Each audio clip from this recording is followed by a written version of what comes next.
হাওড়া থেকে হায়দ্রাবাদ যাওয়ার পথে ভিডিওগুলো তোলা। আমরা যাচ্ছি AIG হাসপাতাল। চলে এসেছি হায়দ্রাবাদ স্টেশনে। গাড়ির জন্য ওয়েট করছি। তবে যেতে যেতে কিছু কথা জানাই।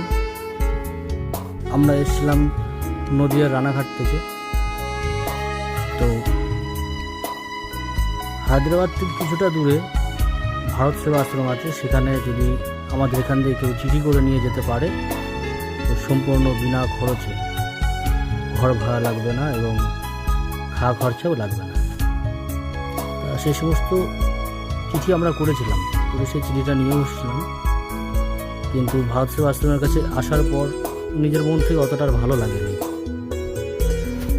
সেখান থেকে বেরিয়ে আসলাম। কেন ভালো লাগেনি সেটা আমি এখানে আর বললাম না। তো যাই হোক, সেখান থেকে বেরিয়ে এসেছি। আসার পর এখন হাসপাতালের পাশেই, হাসপাতাল থেকে সামান্য একটু দূরে পায়ে হাঁটা 5 মিনিটের পথ, সেখানে শ্রী তরুমালা গেস্ট হাউস আছে। এখন আমরা তরুমালা গেস্ট হাউসে আছি। তবে রুমগুলো ভালো, পরিষ্কার আছে, পছন্দ মতো। কিন্তু প্রতিদিন 1200 টাকা ভাড়া। সেই হিসাবে যদি কারো 10 দিন 15 দিন থাকতে হয়, ভাড়াতেই অনেক টাকা তার চলে যাবে। তবে রুম যেমন, সেই হিসাবে 1200 টাকা ভাড়া ঠিকই আছে। পাশাপাশি 2টো রুম আছে, সাথে কিচেন আছে, রান্নার সমস্ত কিছু, বাসনপত্র, গ্যাস, ওভেন সব কিছুই আছে।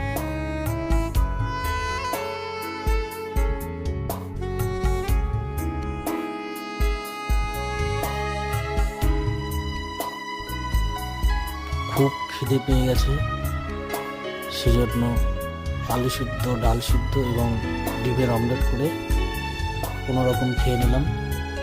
এখানে আবার রাতের রান্না করা হবে।